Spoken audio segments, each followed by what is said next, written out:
పెట్టుకోవాలి.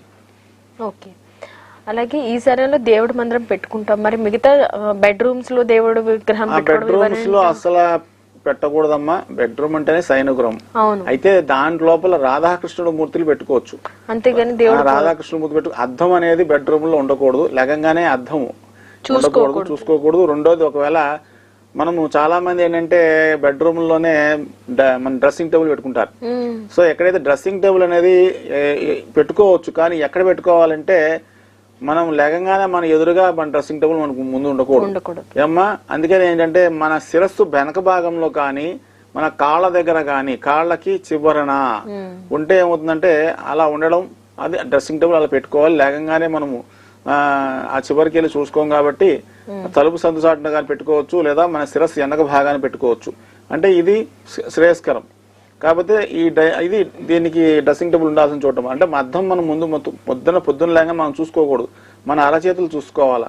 సో కరాగ్రే వసతే లక్ష్మి కళ మధ్య అలా శ్లోకం ఉంది కదమ్మా, ఆ శ్లోకాన్ని చదువుకుని చూసుకుంటే మంచిది. లేని పక్షంలో మన చేతులు మనం చూసుకోవడం చాలా ఉత్తమ ఫలితాలు ఇస్తుంది. ఓకే గురుగారు, ఇప్పుడు మీరు ఇందాక చెప్పారు ఏ మాసాలలో అమ్మవారికి ఏ నైవేద్యం పెట్టాలని. అమ్మవారికి మల్లెపూలతో పూజ చేస్తే మంచి ఫలితాలు కలుగుతాయి అనేది. అలాగే అమ్మవారికి కొన్ని రకాల ద్రవ్యాలతో కూడా చేస్తుంటారు, గవ్వలు అలాగే ముత్యాలు, వీటన్నిటి వల్ల పూజలు చేయడం వల్ల ఎలాంటి ఫలితాలు సిద్ధిస్తాయి? ముత్యాలు సముద్రంలో పండుతాయి కదమ్మా, ఆ తల్లి సముద్రం నుంచే వచ్చింది కదా, కాబట్టి ఆమె గవ్వలు ఆమెకు ప్రీతికరం, కాబట్టి గవ్వలు సముద్రంలో దొరుకుతాయి.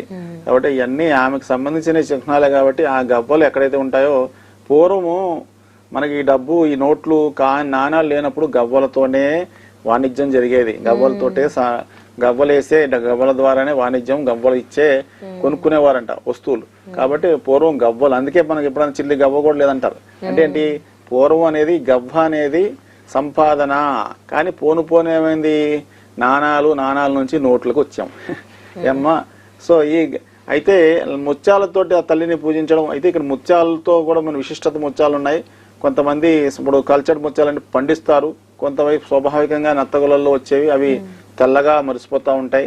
మనకి ముత్యాల రంగుల్లో కూడా అమ్మ నలుపు దొరుకుతుంది, అలాగే ఆకుపచ్చ వర్ణము, క్రీమ్ వర్ణం దొరుకుతుంది. కాబట్టి నలుపు వర్ణాలతో సొంత ముత్యాలు పూజించడం శ్రేయస్కరం కాదు. కాబట్టి మనకి ఆకుపచ్చ వర్ణాలు చాలా అరుదుగా లభిస్తాయి, అలాగే తెలుపు వర్ణాలు అయితే చెప్పక్కర్లేదు. సో లక్ష్మీదేవి నలుపు నారాయణ ప్రియం అంటాం కాబట్టి మనకి సాధ్యంత వరకు కాకపోతే ఆ ముత్యాలు అనేవి మనకి తెలుపులోనే సహజంగా లభిస్తాయి. కాబట్టి ఆ తెలుపు ముత్యాలతో అమ్మవారికి పూజించడం మనకి చాలా విషయం. అయితే సోమవారం నాడు అమ్మవారికి ముత్యాలతో పూజిస్తే ఖచ్చితంగా మనకి లభిస్తుంది. ఎందుకంటే మళ్ళీ చంద్రుడు మహాలక్ష్మి సోదరుడు కాబట్టి అలా ఆ రకంగా మనము దాని పరిగణలో తీసుకోవచ్చు. ఓకే గురుగారు, అలాగే మనం పూజ దగ్గర చాలా మంది మండపాల్లో చూస్తుంటే శంఖం పెట్టుకుంటారు. శంఖం పెట్టుకోవచ్చా? పెట్టుకుంటే ఎలాంటి విధి విధానాలు? ఖచ్చితంగా పెట్టుకోవాలమ్మా. శంఖంలో కూడా మనకి చాలా రకాలు ఉంటాయి. విష్ణు శంఖం అని, మన దక్షిణావతి శంఖం అని. దక్షిణావతి శంఖం అంటేనే మహాలక్ష్మి స్వరూపం. ఇందులో 3 రకాల దక్షిణావతి శంఖంలో 3 రకాల స్వరూపాలు ఉంటాయి. అంటే ఒకటి స్త్రీ శంఖము, పురుష శంఖము, ఒకటి నపుంసక అని. అంటే స్త్రీ శంఖము ఎలా ఉంటుందంటే మొత్తం రౌండ్గా, అంటే మొత్తం వృత్తాకారంగా ఉండి మంచిగా అందంగా ఉంటుంది.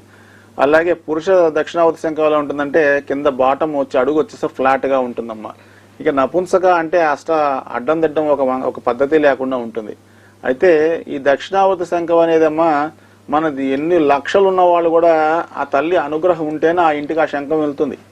అంటే దక్షిణావతి శంఖం అంటే కుడివైపు తెరిచి ఉన్న చెవి. అంటే శంఖాలు మనము బోర్లంప పెడతానమ్మా, శంఖాలు మనకి దాదాపు 1000 శంఖాలకు ఒక శంఖం పుడుతుందంట ఈ దక్షిణావతం. అంటే మన శంఖాలను బోర్ల పెడితే అన్ని శంఖాలు ఎడం వైపు ఉంటాయి చెవులు తెరిసి, కానీ ఈ దక్షిణం అంటే కుడివైపు ఉంటుందమ్మా. సో ఈ శంఖం మహాలక్ష్మి స్వరూపం. కాబట్టి ఆ తల్లి అనుగ్రహం ఉన్న వాళ్ళ ఇంటికే ఆ తల్లి ఆ శంఖం వెళ్తుంది. లక్షలు కోట్లు కుబేరులు ఉన్న వాళ్ళు కూడా ఆ శంఖం కొనాలన్నా కొనలేరు. అంటే కొనాలంటే అది రావాలన్నా రాదు, ఆ తల్లి అనుగ్రహం ఉంటేనే అది నడిచి వస్తుంది. మరి ఆ శంఖం ఏ ఇంట్లో అయితే ఉంటే ఆ ఇంట్లో డబ్బుకి జరుగుబాటు ఇబ్బంది లేకుండా అలా వెళ్ళిపోతూ ఉంటుంది. ఇంకోటి దక్షిణావతి శంఖానికి ఏంటంటే పూజా పునస్కారాలు పెద్దగా అవసరం లేదు. అది ఎక్కడున్నా సరే, ఆఫీసుల్లో ఎదురుగా పెట్టుకున్నా సరే, పూజా మందిరంలో పెట్టుకున్నా సరే దాని ప్రభావం అనేది చూపిస్తూ ఉంటుందమ్మా.